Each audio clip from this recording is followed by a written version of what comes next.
Well, the Biden-Harris administration is certainly a curious one, full of schizophrenic-seeming and paradoxical policies that have led to the American people being squeezed at every turn. After priding itself on forgiving student debt and leading the charge, the Department of Education under Biden and Harris is once again delaying the release of the FAFSA form to parents. The applications for FAFSA, which stands for Free Application for Federal Student Aid, will not be made available until December 1st.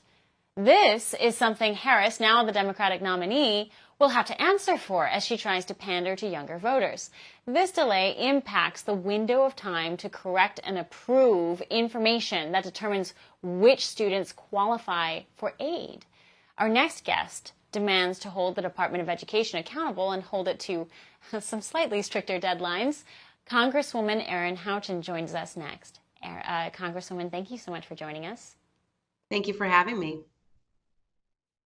Why is the Department of Ed doing this? Is this a combination of incompetence? Is this negligence? Is this someone forgot to submit the paperwork on time? What's going on? Well, unfortunately, I don't think it can only be attributed to pure incompetence, although it has to be one or the other. It is either a deliberate act or it's incompetence.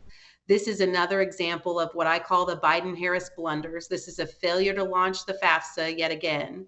When Congress passed the FAFSA Simplification Act 4 years ago, they had 2 years to implement this simplification. It was supposed to make it more simple. It has not made it more simple. In fact, they didn't even roll it out last year until January. And I spoke to some students even over the summer in July that still did not have answers for their FAFSA application.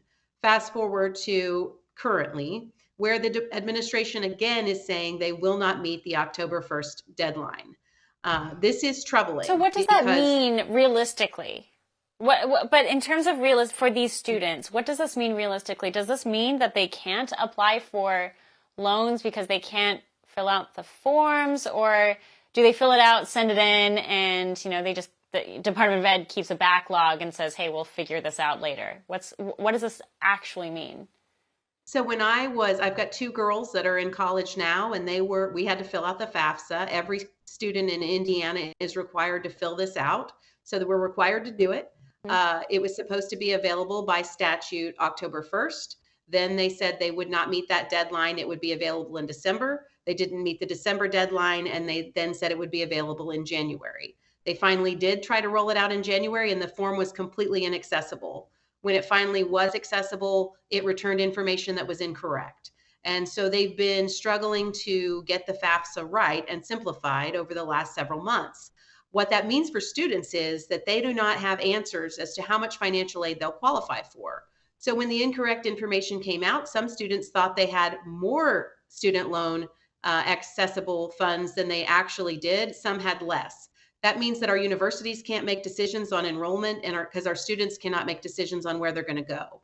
It's a problem for 18 million families across the country, and it's another failure of the Biden administration. I will say I think part of this is that they've only focused on this illegal student loan bailout scheme, a transfer of wealth from hardworking families really to liberal elites. And this is why they don't have their eye on the ball. I asked Secretary Cardona, how many staff hours are they spending on the illegal student loan scheme versus simplifying the FAFSA, which they are congressionally mandated to do, and they've failed and failed and failed. This is everything this administration touches seems to be an abject failure. The FAFSA is no different.